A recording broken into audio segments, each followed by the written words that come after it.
오마이뉴스 의뢰로 리얼미터가 최근에 조사했던 결과가 있잖아요.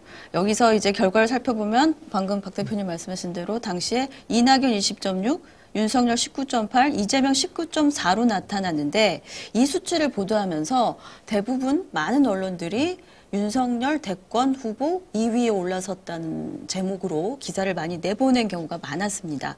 근데 이 세 명의 지지율 차를 보면 그 0.8%에서 0.4%포인트 정도밖에 나지 않았거든요. 또 당시 조사 오차 범위를 제가 찾아보니까 95% 신뢰도 수준의 플러스 마이너스 1.9%였단 말이죠.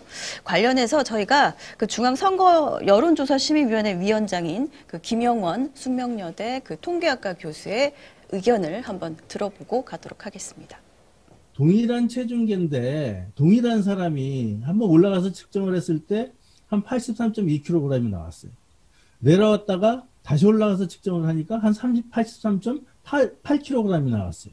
왜 그러냐면 이 체중계가 그렇게 정교하지 않기 때문에 예를 들어서 뭐 한 1kg 정도는 또 동일한 사람이 동일한 시점에 올라가더라도 왔다 갔다 할 수가 있다는 거죠. 이런 변동이 사실은 여론조사에서 표본 추출 오차, 흔히 얘기하는 표본 오차라고 얘기하는 개념이에요. 동일한 시점에 똑같은 방법으로 어떤 조사 회사가 조사를 하더라도 어떤 경우에는 A라는 후보자의 지지율이 예를 들어서 뭐 24.2%가 나올 수도 있고 또는 예를 들어서 24.9%가 나올 수도 있고 이거는 전혀 이상하지 않은 그런 변동이라는 거죠.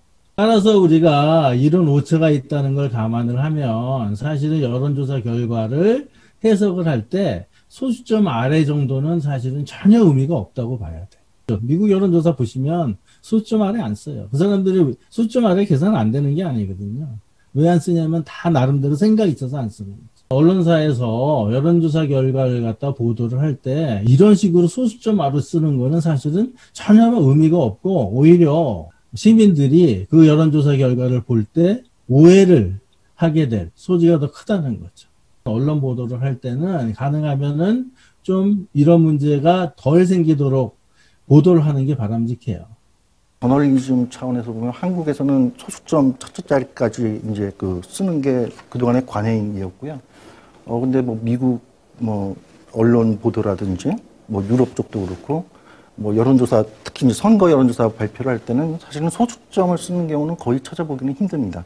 사실은 말씀하셨던 것처럼 소수점 첫째 자리까지 읽으면서 그만큼의 정밀성을 가진 정보로 잘못 오해를 만드는 측면이 있고요. 저번 주 갤럽이 40% 나왔었잖아요. 네. 수치를 소수점 찾아보니까 39.9%였더라고요. 네. 근데 만약 그게 39.9%로 나갔다면 문재인 대통령 40%대 지지율 무너져. 뭐 이런 식의 과장된 어떤 보도나 이런 것들이 지배적이었고 사실은 또 그러다 보면 이게 또 뭐라 그래야 되나 자가 발동이 되면서 그럼 이제 레임덕 아니야? 레임덕으로 한 발 더 나가기도 하고. 그러니까 그 작은 그 소수점 하나가 사실은 한국 정치 그리고 이제 시민들한테 정치를 바라보는 시각에 사실은 굉장히 생각보다 큰 악영향을 미치고 있다. 그래서 신중하자라는 의미에서 이제 오차를 가진 정보라는 점을 분명히 한다는 점에서 소수점을 좀 쓰지 말자는 말씀은 저는 앞으로 이제 거의 모든 언론에서 해야 된다고 생각을 하고. 네. 이런 여론조사를 보도할 때 저희가 보통 오차 범위를 분명히 명시하도록 되어 있는 이유가 오차 범위 내에 나타난 격차는 큰 의미가 없다는 뜻에서 의미를 부여하지 말라고 해서 이제 명시를 하도록 하는 거고 그래서 저희 한국기자협회에서도 선거 여론조사 보도 준칙을 마련해 놓고 지지율이나 선호도가 오차 범위 안에 있으면 순위를 매기거나 서열을 하지 말라고 하고 있거든요.